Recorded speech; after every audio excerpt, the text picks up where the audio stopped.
and then leaving the state tomorrow afternoon. I'm very, very pleased to be here because I genuinely believe that Goa believes in and the people of Goa cherish the values of the Indian Constitution and of Indian democracy, which we have been very proud to have built up since 1947. In these 76 and a half years, India has gone through very, very important challenges. We have made a lot of progress in some areas, and sadly, we are seeing setbacks in others. One of the major dangers we see today is to our democracy. We have seen in the last few years, under BJP rule, an attitude of one party wishing to dominate everything in this country. There has been the hollowing out of the autonomous institutions provided for in the Constitution. There has been a weaponization of investigative agencies selectively targeting opposition politicians. There has been inducements as well as pressures upon opposition politicians to join the BJP, and of course the famous BJP washing machine has been in operation, so that those who have charges against them, those charges suddenly disappear if they were to join the BJP or its allies. And these kinds of things have been accompanied by an atmosphere of fear and intimidation when it comes to the media and to the expression of personal and private public opinion. So for us, restoring our democracy is of great importance, and safeguarding democracy is one of the principal concerns of the Congress Party in this election. And here in Goa, you have every right to demand these answers from those who are coming here to seek your votes. We have two good candidates we have given you. Very experienced former Union Minister in North Goa, a man who has served the Navy in South Goa, people who have a record of integrity and principle, and who at the same time are deeply rooted in the soil of Goa. And we believe that Goans have good choices before them from the Congress Party, and we're here to encourage people to vote for the hand, vote for the Congress Party. I'm very, very happy to take your questions, but one last word before I do that. I hope that you are paying attention not just to our criticism of the BJP, which is fully justified criticism, but to our positive agenda for the country. In particular, the Congress Manifesto. I'm proud to have been a member of the Manifesto Committee. We have a very forward-looking and broad vision for the future of India. And that includes some very specific guarantees. We keep hearing about Modi ki guarantee, but the only guarantee Mr. Modi has given is that he will break all his guarantees. Where are the 2 crore jobs a year that he promised when he came to power? Where is the doubling of farmers' income? Where is the 15 lakh of rupees in everybody's bank account from bringing black money back from Switzerland and other havens? None of this has happened. Mr. Amit Shah, who's coming here, famously gave us the word Jumla into the political vocabulary of India. These are all Jumlas, he said. Well, we don't give you Jumlas, we give you assurances. And our assurance is 5 Nyayas to uphold the justice for our people. Mahila Nyay, Yuva Nyay, Shramik Nyay, Hissedari Nyay. And all of these are simple, well thought out, detailed proposals which we have studied and formulated to ensure a certain amount of security for our youth, for our workers, for our women, and of course for every stakeholder amongst the Aam Aadmi in this country. So we stand by the people of Goa, we stand by the people of India, and we ask you once again to vote for our forward-looking agenda and to vote against the destructive policies of the BJP. I'll stop there, very happy to take your questions. And one of the promises the Congress has been making is to fulfill the demand for dual citizenship for Goa. So what is the party's stance on this? And the BJP? This is a position on which some of us have expressed personal views. It is not in the Congress Manifesto nationally, but we will certainly take it up very seriously. Certainly our candidates here are very keen that if they're elected and they come to Delhi, this is an issue they will take up, which they're entitled to do. As I mentioned yesterday at Verna in the public rally, I myself have taken up this issue in the past, and I have not found much support from either the present government of the BJP or the previous government for dual citizenship yet. But I do believe that we need to have a more expansive understanding. a lot of Indians living abroad may have had to take a foreign passport for reasons of professional convenience, travel, work, and so on. But their hearts are still here. They still feel an emotional connection to their motherland. And we need to find concrete ways of recognizing that. That was implicit in the creation of the overseas citizenship of India. But the overseas citizenship of India was actually a misnomer. It is not a citizenship, it is only a lifetime visa. And as we've seen with the BJP government, even that visa can be revoked by the government. So we definitely need to revisit this policy and try and make it something more durable. For myself personally, not the party stand, the party does not have a stand yet naturally, but personally I believe that this is something we need to do. We do need to encourage and permit our citizens to keep their Indian passports even when circumstances require them to take another passport abroad. But we have to find a legal formula to do that. And as far as I'm concerned, I will be a voice, as will some of your candidates here. I will be a voice for this when it comes to Delhi, but I cannot make a promise that my party will do it because the party has not yet taken a stand. Doctor, what I would like to ask just on this, would you be willing to start a dialogue on this issue? Because there are other states like Pondicherry is already there. So there are various other states, and if I'm sure you know about the numbers, the people with money are leaving. They are buying places all over the world. So obviously, for some reason, whatever reason there be, I have a discussion. Will you be willing to start a general dialogue in the country? I will have to restart the dialogue because I already started it. First in 2005, at the then Pravasi Bharatiya Samman in Bombay, I was the first one to raise this issue, and I called for it. Subsequently, I came back. That was as an NRI myself. Then I came back to India, became an MP, became a minister, and I raised it within the government. There was a discussion. That conversation led to the decision to allow NRIs to come back and vote, but not to vote from abroad. And that's remained stuck. When I was chairman of the External Affairs Committee, I again asked the question of voting rights for Indians abroad, starting with Indian passport holders. But even there, the present government of the BJP has been reluctant. Subsequently, this dual citizenship issue has come up from Goa, and as you said rightly, some people in Pondicherry also. And my own view on this is that we should definitely try and make it possible to have a serious dialogue. Bring us to power and we'll have a forum that can do it. And I think we certainly will have an opportunity to study this in depth. The fact that people really have been raising this issue repeatedly shows that they have very deep feelings about this. And I don't see why India cannot be accommodated. Many democracies allow dual citizenship, and some countries that are not truly democracies also allow it. So I don't see why we should be somehow sticking in the mud on this matter. Mr. Tharoor, I have a question for you. Yeah. BJP always says that Congress doesn't have a prime. Congress and even for that matter, your India Alliance doesn't have a prime ministerial candidate. What is your take on this? No, the fact is that we are operating in a parliamentary system, not a presidential system. In a presidential system, the question is very relevant: who versus who. In the parliamentary system, it is what versus what party, what ideology, what principles. That's what we're contesting on.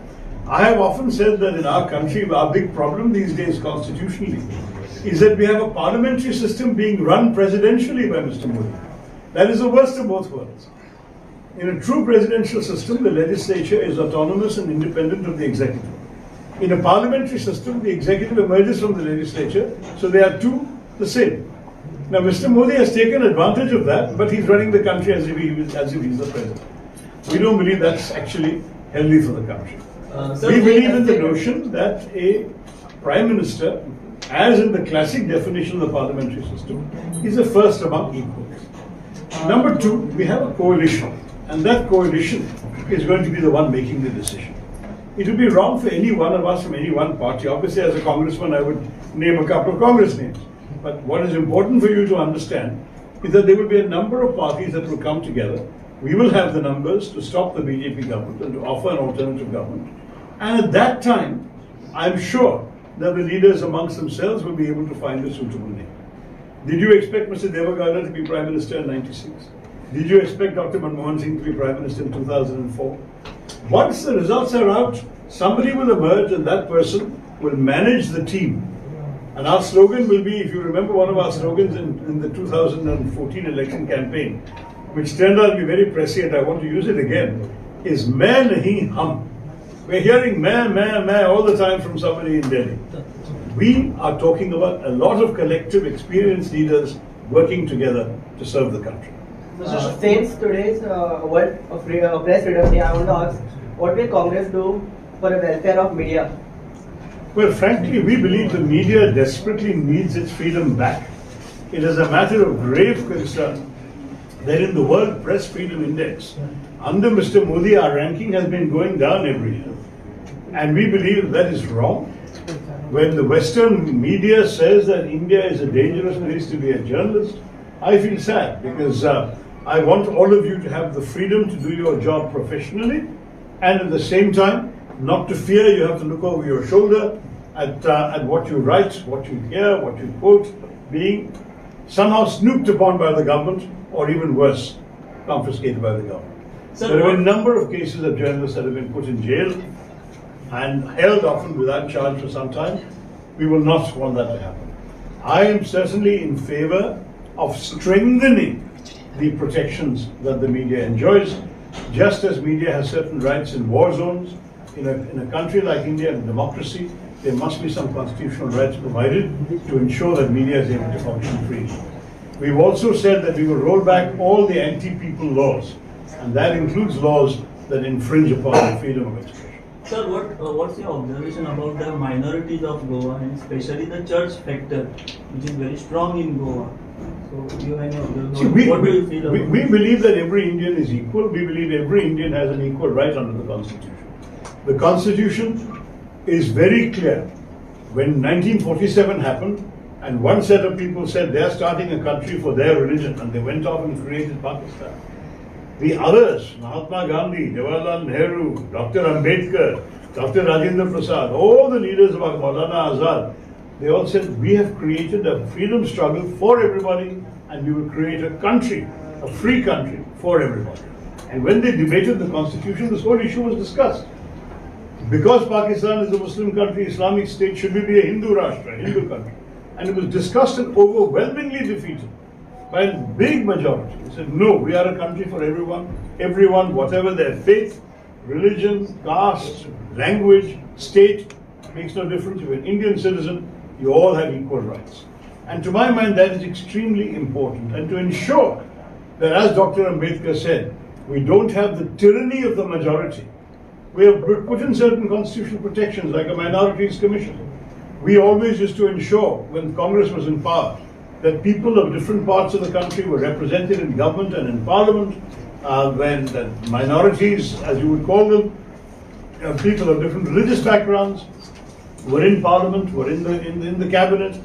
The whole idea was no one should feel that in any way their opportunities are limited because of their religious background or any other community background. Finally, today, unfortunately, that is not the approach of the BJP government. As you know, this is the first government in the history of independent India that has had no Muslim MP, no Muslim member of either house, and no Muslim minister.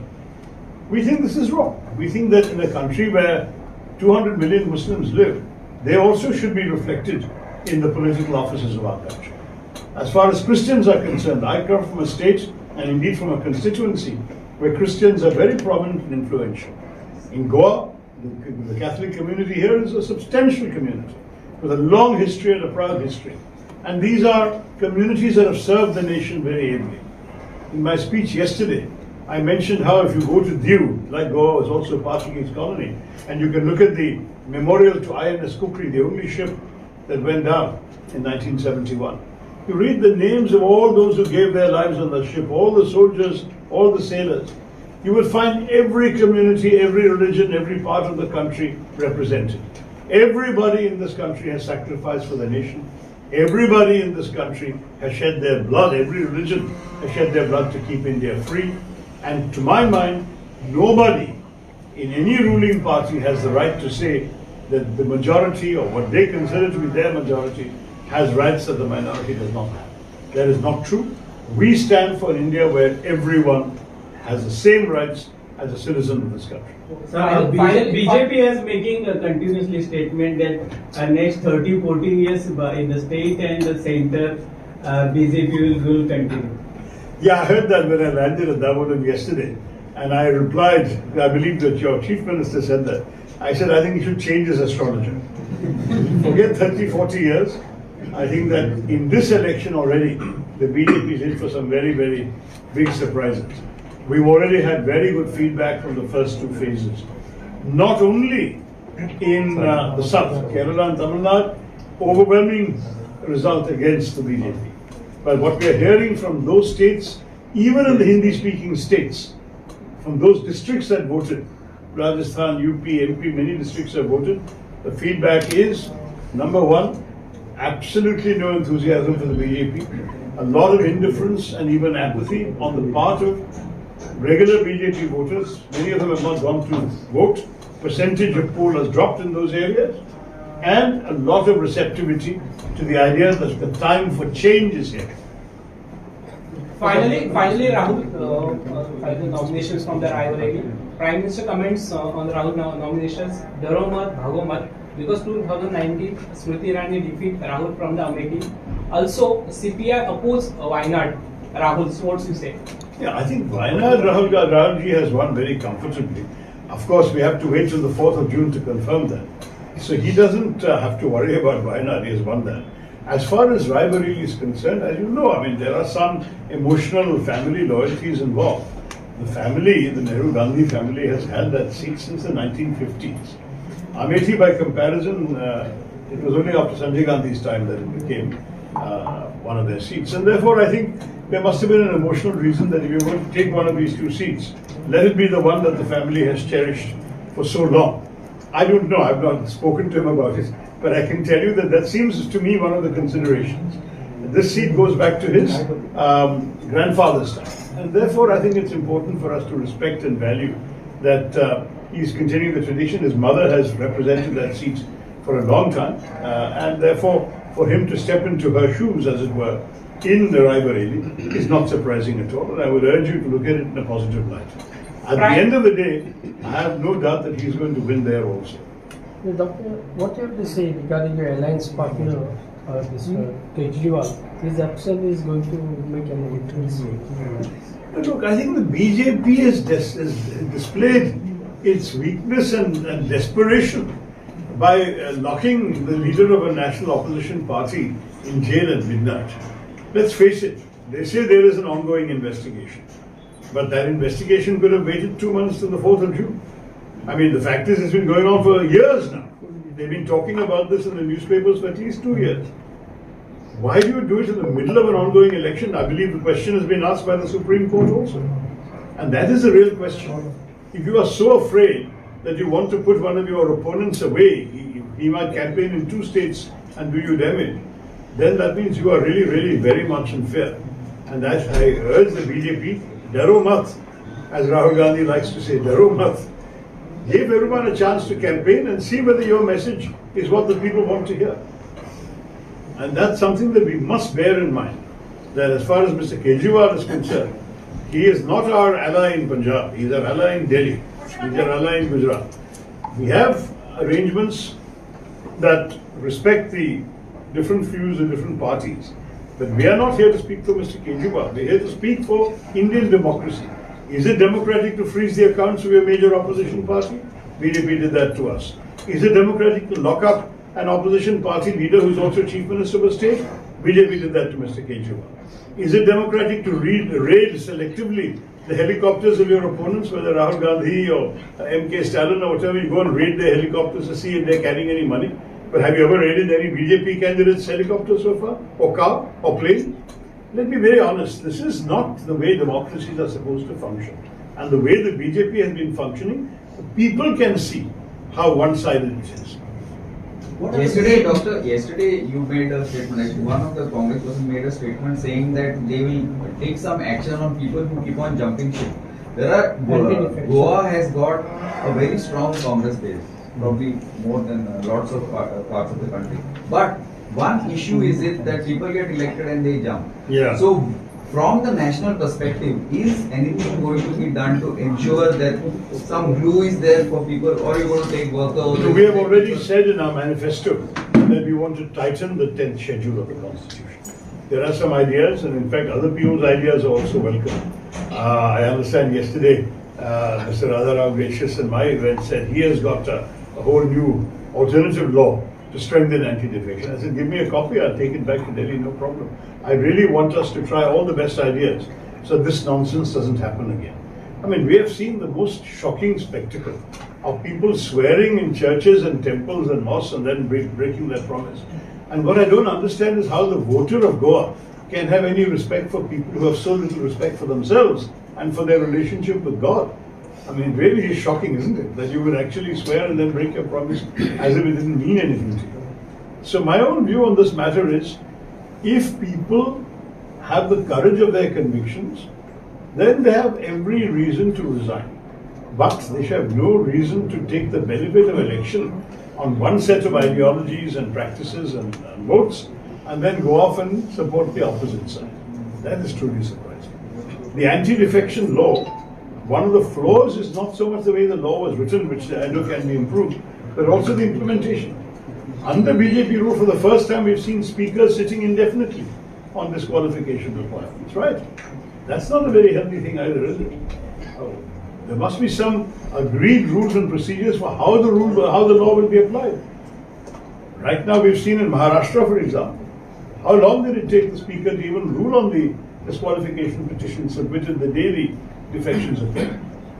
So we have to really ask ourselves objectively, is the law right and is the law being implemented fairly? And I think we can tighten both of those. PM Modi and Amit Shah is campaigning for BJP candidate in Goa, no? So, but Congress has not arranged any big party this year. Thank you. That's a nice compliment to me. Thank you very much. They sent me here as soon as I got free of my own election. But last few days back, the President has said that Rahul Gandhi is campaigning for Goa candidate. No? I don't know. I'm sorry. Thakre sahab, aapko pata No, hai but kya? they are, the BJP is all guns blazing here. Either they are worried about the 2 seats. BJP is scared by that. That's why everybody is coming. Or they are, or you are confident about winning. What is it? What do you? How do you perceive? Both. Let me tell you that BJP, frankly, has every reason to worry, both about these 2 seats in Goa and about the overall picture nationwide. I mean, to begin with, there is no doubt that they're going to do even worse in the south. Last time they got 0 in 3 southern states, they're still getting 0. But the votes they got in a state like Karnataka, they're not getting that many seats again. So in the south, they're going to even go down from where they were. And in the north, they've already maxed out in 2019 on all the states where they're strong. You remember they've won every seat in 6 states. They won all but 1 seat in 3 states. They won all but 2 seats in 2 states. Now that's 11 states where they have only one way to go, and that is down. They're not going to improve. How can you improve when you won every seat, right? You won every seat that you can win. In those circumstances, you ask the BJP, where are you going to get additional seats from what you got last time? They have no convincing answer. And that is why they're running so scared. Every 1 seat matters to them. Why do you think they ran so humiliatingly after Akali Dal and BJP, begging them to come and rejoin the NDA? Because they know they will need allies. That means that they already have calculated they have no majority this time. 272 is gone. Forget 300 par, 400 par, nothing like that. So now they're looking, how will they be able to even conceivably attract enough allies to form a government? I think if we effectively campaign in the Hindi belt, and I know only 190 seats are voted so far, thank you. There are 543 seats yet to, 353 seats yet to vote. That means that the pattern can still change. But so far, it's very clear, the BJP has lost control of the narrative. They have done the same calculations that I can do in front of you, and they realize they are losing. And what is more, they're losing so badly, they need every ally they can get, and they're not getting allies. So that's the situation. Of course, they'll be desperate for 2 seats in Goa. They'll be desperate for 1 seat in Sikkim also. They'll be desperate for any seat they can get. But what is your claim on this? How much you claim? If they claim 400, what is your? No, we're not claiming any particular number. We are just saying that their hype and propaganda is exactly that. It is empty bombast. There is no substance to 400 par. And as I said earlier, there is not even any substance to the notion that their majority is guaranteed. They do not have a guaranteed majority. In fact, they're guaranteed not to have a majority. And that's why we're seeing all of this. We're seeing the panic, we're seeing the arrests, we're seeing the raids, the freezing, we're seeing the wooing of opposition parties that they want to bring back. We're seeing them buying up opposition MPs, politicians, MPs, MLAs. I mean, at the end of the day, the BJP of today is not going to look like the BJP of 10 years ago. They brought half the opposition into their, into their thing, and even then they're not going to win. Congress supported them. Congress was said that Congress is a factory that produces MLA and supplies to BJP. You know, we are very happy to be a powerhouse of talent, but we need the talent for ourselves also. I think even today, there is absolutely no doubt that the amount of experience and talent available to the Congress party and to the other opposition parties vastly outweighs what is available to the BJP. The BJP is still taking retired bureaucrats into the cabinet because they don't have competent political experienced people to do some of the political jobs of this government, being ministers and so on. That's what you're seeing. You're seeing how many retired IAS, IFS officers have come into government under Mr. Moody. Why is that so? So the talent is very much on our side. Now, if they feel that they can't produce the talent, they have to buy the talent. Good luck to them. But they won't soon even be able to fill enough seats by purchase. Mr. Tharoor, according to you, what are the major issues in this election? That's what I began with in my remarks. No, it's preserving of our democracy and our constitution, the preserving of our diversity and of all communities having the rights in this country, the end to the corruption and washing machine politics of the ruling party. Of course, the positive agenda of the Nyaya, of bringing social justice to all sections of our country and its people. And then on a personal note, I might add also, I believe that our foreign policy and our national security have to be paid very serious attention to as well. The BJP has not been doing very well, either on India's image abroad or on the security of our borders. You know that on the Chinese border we have a very bad situation by comparison with where we were just 4 years ago. So all of this has to be. PM is saying that Goa decides his future, whereas criticism on Congress High Command is there that for Congress High Command, Goa is just chill out place, holiday, second home. So how you will reply for that? So when we are looking for a good place to have a holiday, Goa is an excellent place. I have no difficulty with that observation. My difficulty is with the implication that the BJP in Delhi is allowing anybody to make any decisions for themselves anywhere. You've seen how the BJP has been running in state governments. You've seen how chief ministers have been changed in places like Gujarat and Madhya Pradesh without any regard for the popularity of the incumbent. Is this a party that actually believes in giving a free hand to any state? Come on. I mean, you can't just quote everything they're saying as if they really mean it. Half the things they say they don't mean. There are various kinds of jumlas that are coming out of it. There is a narrative that has been making around that BJP has, the central or the NDA has created a good image of India overseas, meaning countries look up to India as a very strong nation, all those things. How do you see that? I'm sorry to say that's not true. I wish it were true because as an Indian I would be proud if it were true. The fact is it is not true. If you pick up any newspaper in any Western country, and you can take the top 50 newspapers in the Western world, the overwhelming majority of articles about India are negative. They are about attacks on democracy, restraints on freedom of the press, Islamophobia, attacks on minorities, Christian priests being beaten up at Christmas time in 4 states in the north, the 230 churches destroyed in Manipur. These are the kinds of stories that people are reading every day about India abroad. There is no great respect for India. Now there is this whole scandal going on about the government allegedly being involved in assassinating people in Western democracies. And frankly, given all of this, I'm afraid our foreign relations are in need of serious repair. That's what we need to be able to do. Dr. My question is, if we see the voting percentage is on a downward trend, how would that affect us? Generally, it is believed that if it's anti-incumbency, then the voting percentage increases. But given the fact that the percentage has decreased, what effect it would have on the ruling party as well as on the opposition? Well, our understanding so far, and I agree there will be much more detailed psephological studies of this, is that it is mainly in solid BJP areas that voting has gone up. In my own constituency, I've seen this. We have 7 assembly constituencies.